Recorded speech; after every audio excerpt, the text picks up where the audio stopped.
Fala galera, tudo bem com vocês? Começando a nossa primeira edição do Design Tank Talks, que é o nosso podcast que é resultado, subproduto do Design Tank. Estou aqui, eu, André Menin, junto com o Jean Dalazen, Fala, galera. 2 dos 4 mentores, e em breve, nos próximos episódios, a gente vai estar aqui todos nós reunidos juntos. Giazito, te apresenta aí. Show de bola, sejam bem-vindos ao Design Tank Talks, nosso bate-papo sobre design, sobre vendas, sobre mercado, sobre como se tornar um designer 4.0, um designer diferenciado do mercado. A gente fala muito hoje sobre qual que é a diferença entre desenhista, designer 4.0, o que é designer 4.0, e bater um papo sobre como que surgiu tudo isso aqui, que a gente está aqui, né? A gente está falando agora sobre o nosso podcast, finalmente saiu, depois de muito a gente imaginar e sondar como que a gente faria isso. E nada melhor do que um bom MVP, que é uma das coisas que a gente ensina também no Design Tank, que é a nossa imersão aí, para a gente começar esse bate-papo fazendo, simplesmente fazendo e melhorando no processo. E é isso que você vai vivenciar aqui nesse podcast. Você pode assistir isso pelo YouTube, como você deve estar assistindo agora, ou então em qualquer rede aí de podcast, Spotify,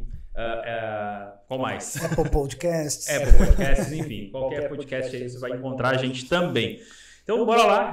Meu nome é Jean Dalazen, sou arquiteto, sou fotógrafo e um dos mentores do Design Tank, né? E eu vou tentar compartilhar com vocês aqui nesse podcast um pouquinho da minha experiência em marketing, em vendas, em como vender sem vender. Ou seja, se vender de um jeito bom, sem ser aquele vendedor chato. É isso que eu ensino no Design Tank e é isso que eu vou compartilhar um pouco aqui durante os nossos podcasts. E o André... Maravilha, maravilha. A gente vai falar muito sobre design na prática, mas não vamos falar de desenho, né, Gê? Parece contraditório, mas o que você não vai ouvir aqui é sobre desenho. O que você vai ouvir é como fazer com que a sua maior habilidade, que provavelmente já é desenhar muito bem, como que a gente pode fazer com que essa habilidade realmente seja potencializada, percebida e remunerada num mercado que está sedento por um designer que não seja só um desenhista, né, Gê? Exatamente. E você no Design Tank ensina muito sobre essa visão de mercado, que eu acho que é uma das coisas que falta para a galera, né? Conta um pouquinho como é que é essa questão do mercado hoje do design de produto, né? Voltado para a linha do design moveleiro e tudo mais, né? Exato. Hoje a gente entende, né, que a gente vive a era da abundância, né? Seja na concorrência, seja nos colegas de profissão, né? E o que a gente mais tem são bons desenhistas no mercado. Ao mesmo tempo, a gente tem uma indústria crescente, né, aproveitando muito o momento tão ruim que a gente vive em termos de pandemia, mas aproveitando em termos econômicos, crescendo muito, virando mês após mês, batendo recordes que realmente não eram batidos há muito tempo, e precisando de bons profissionais de design que entendam mais do que apenas um desenho. E no Design Tank eu falo então muito a respeito dessa visão de mercado, como que o mercado de design de imobiliário hoje no Brasil está instituído, quais são as oportunidades e como é que a gente pode, através de ferramentas simples de inovação, realmente ser um designer 4.0 todos os dias, e não só de vez em quando, como a gente lê em alguns livros, né? Poxa, aquele cara, em algum momento da sua carreira, criou aquele produto matador, né? Poxa, e como é que eu faço isso todo dia, né? Com a sua intensidade, com os seus conceitos de design, como é que eu consigo transformar isso em realmente produto resolvido e sendo vendido no mercado, gerando resultados para quem compra, para quem vende, para quem produz e para quem desenvolve, no caso, os aspirantes a designers 4.0. Então é isso que a gente vai ouvir falar muito aqui no Design Tank Talks também. É isso aí. E uma das coisas que a gente até falou, né, num dos anúncios que a gente divulga, a imersão e o concurso de design que a gente tem, que acontece aqui em Bento Gonçalves. Se você não sabe, você está ouvindo e vendo, a gente está aqui em Bento Gonçalves, no Rio Grande do Sul, que é um dos grandes, né, o maior polo moveleiro da América Latina, né, de design de questão de produto, de desenvolvimento de produto para a indústria moveleira, né? E a gente falou isso num anúncio que muita gente criticou, né? Que 2020 foi o melhor ano da história para a indústria moveleira, para quem atua com design de produto, para quem atua com desenvolvimento de produtos, né, da linha moveleira. Conta um pouquinho sobre essa polêmica que foi gerada aí com os nossos anúncios, né? Quando a gente criou esse anúncio, a gente pensou várias vezes, né? Será que a gente vai divulgar isso? Como que será? Como que o público vai enxergar, né? E realmente teve uma polêmica em cima disso. A gente sabe, né, que a pandemia afetou todo mundo, mas a indústria moveleira cresceu muito nesse momento, né? Como tudo na vida, né? A gente tem pontos positivos e negativos, né? Tem gente chorando e tem gente vendendo lenço. Se a gente se focar só nos negativos, ok, é possível também de viver, talvez de um jeito muito ruim, mas é possível de viver assim. ou a gente olha para os pontos positivos. E tudo que a gente falava em design de imobiliário lá no início da pandemia, que as pessoas iam ficar mais em casa, ou iam valorizar um design de imobiliário para os seus escritórios de uma maneira diferente, né? Tem acontecido. As pessoas têm realmente valorizado mais os ambientes de interiores, ou seja, tudo que tem a ver com mobília tem sido objeto de valorização, né? E as pessoas têm investido em qualidade de vida e bem-estar, ou seja, design de imobiliário tem sido uma das molas propulsoras para que as pessoas vivam melhor. Essa é a grande jogada. E nunca antes na história de algumas empresas, eu diria de várias empresas, grandes empresas, os movimentos foram tão sólidos e fortes quanto a gente tem visto agora. Agora, nesse momento, pós-início de pandemia, porque a gente ainda vive a pandemia, dizer pós-pandemia é uma sacanagem, né? Então, pós-início de pandemia, né, o início de pandemia assustou muito essas indústrias, mas agora a gente percebe o quanto que isso realmente gerou, eu não vou dizer estabilidade, porque estabilidade não existe, né? Essa palavra não existe de verdade. Se você já ouviu, você é um fantasma, ela não existe. Mas o quanto que as indústrias estão realmente colhendo muito e de uma maneira sequencial, mês após mês, alguns melhores, outros piores, mas batendo seus recordes, faltando matéria-prima e faltando muita mão de obra. Por isso que a gente está aqui para contar um pouco da história do que é ser um cara 4.0, entender a vida profissional através de dados, de informações, de conhecimento e não somente de desenho. E um designer também pode e deve aproveitar essa nova visão, eu diria da economia, né? Não é apenas do design, não, é da economia, enxergar o mundo pela coleta de dados, pela análise deles, né? E pelos resultados que você pode trazer, olhando para esses carinhas chamados dados que a gente tanto valoriza. Exatamente. Né? E esse podcast é um reflexo de algo muito maior que a gente tem feito, né? Pelo mercado do design de produto, principalmente, que é o Design Tank, a imersão e o concurso de design, né? E eu lembro que a gente podia falar um pouquinho sobre como surgiu o Design Tank, né? Para quem não sabe, o Design Tank é uma imersão de 4 dias, onde a gente entrega uma imersão de fato, não é só um curso, é uma imersão presencial que acontece durante 2 dias, onde a gente ensina sobre visão de mercado, visão de público, visão de vendas, de marketing, ensina as pessoas a fazer um pitch.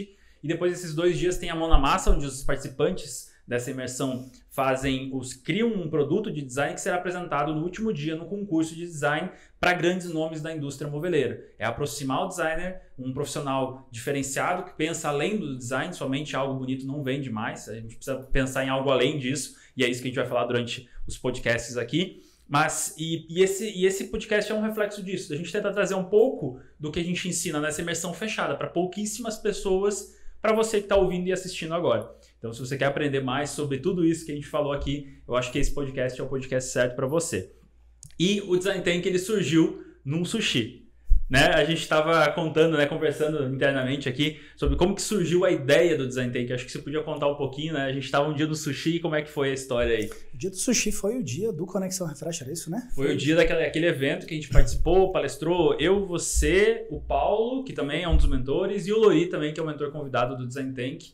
E a gente tinha palestrado no evento e a gente se encontrou num sushi e foi bater um papo e acabou surgindo a ideia, né? Inclusive, a gente já falava muito de design de imobiliário, inclusive no evento foi falado isso no palco, né? Exatamente. A gente falou sobre essa visão nova do Design Tank, né? Do que a gente queria enquanto negócio, mas nós não tínhamos certeza do que seria o Design Tank, né? O que a gente percebeu foi que a empresa, as indústrias queriam se aproximar dos designers e os designers queriam se aproximar das indústrias, mas não conseguiam ter um fit, né? Tipo uma comunicação truncada, né? Isso aí, essa é importante contar. A gente colocou no palco em momentos distintos a indústria, então teve o momento da indústria e o momento dos profissionais. E para cada um foi feita a mesma pergunta inversa, né? O que você espera da indústria e o que você espera dos profissionais?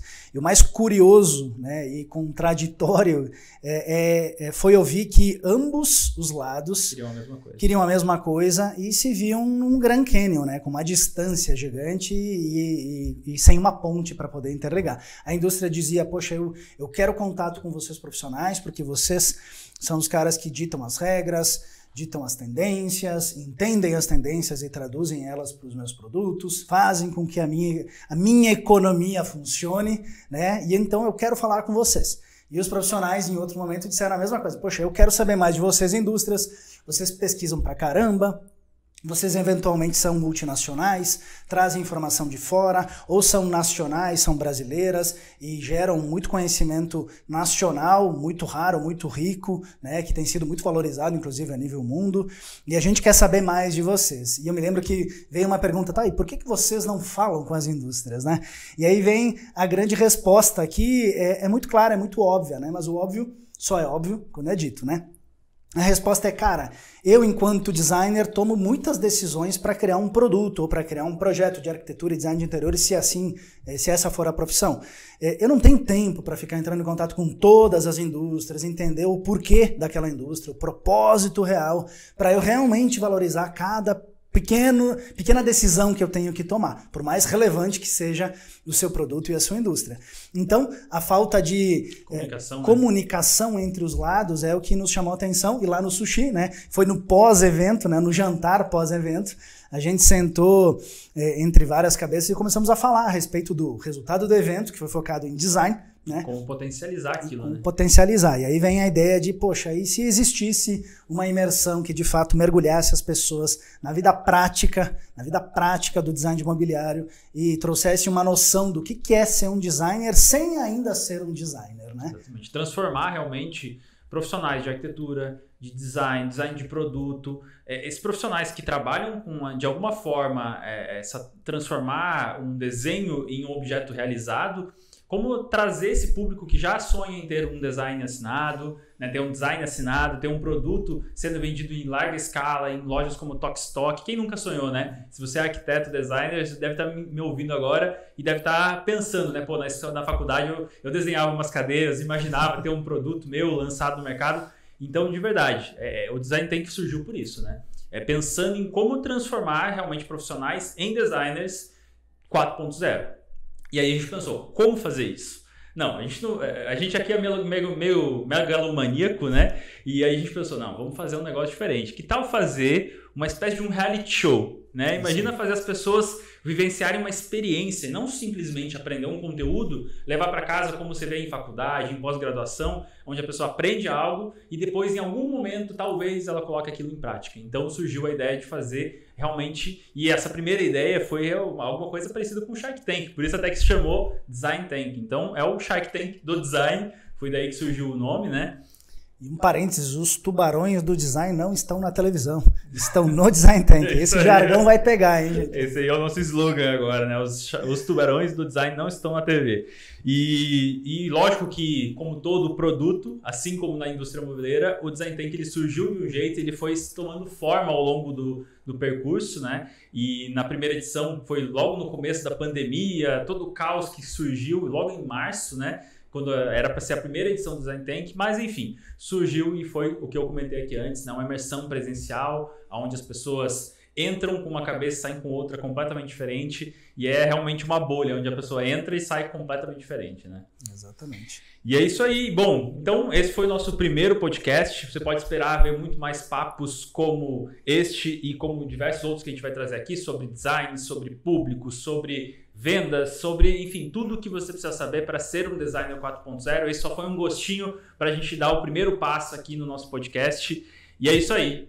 Maravilha, gente. E para você que está nos ouvindo aqui, para você entender o que é um designer 4.0, é aquele cara que além do design, a gente vai falar muito a respeito do que é algo além do design, né? Mas é aquele cara que enxerga muito mais do que apenas o desenho, enxerga coleta de dados, análise de dados, entende de público, entende de marketing, vendas e também entende de desenho, efetivamente, para conseguir criar o melhor produto para um mercado sedento que hoje em dia se configura no Brasil. A gente tem grandes indústrias esperando profissionais que entendam muito mais do que apenas desenho, né? Se você é indústria, você vai ouvir muito a respeito de como a gente conduz junto aos nossos profissionais de design, como que a gente entrega valor para eles, o que a gente ensina para eles, para que você, indústria, possa colher melhores profissionais nesse mercado tão carente de profissionais que entendem da vida prática. E se você é profissional, você também vai ter aqui grandes entrevistas com pessoas da indústria, profissionais altamente renomados e que efetivamente vão te contar bastidores dessas grandes indústrias para que você conheça um pouquinho do que rola lá dentro E tem uma provinha, né? Uma provinha aqui no Design Thinking Talks do que é trabalhar em grandes indústrias nacionais e multinacionais que fazem parte do Design Thinking Hub, que eu vou parar por aqui. A gente conta essas novidades nos próximos episódios. Podem esperar muitos papos, não só entre nós aqui do Design Thinking, eu, André, Paulo e Lori, mas também com muitos convidados que vão surgir por aqui. E se você tem alguma sugestão de quem você queria ver aqui, né, alguma empresa, alguma indústria ou alguém que você gostaria de conhecer, algum designer, manda aqui nos comentários, manda aqui para a gente saber qual que é a sua opinião, o que você está achando desse podcast. E a gente se vê no próximo. É isso aí, muito obrigado, André, e até a próxima. Bora lá. Falou!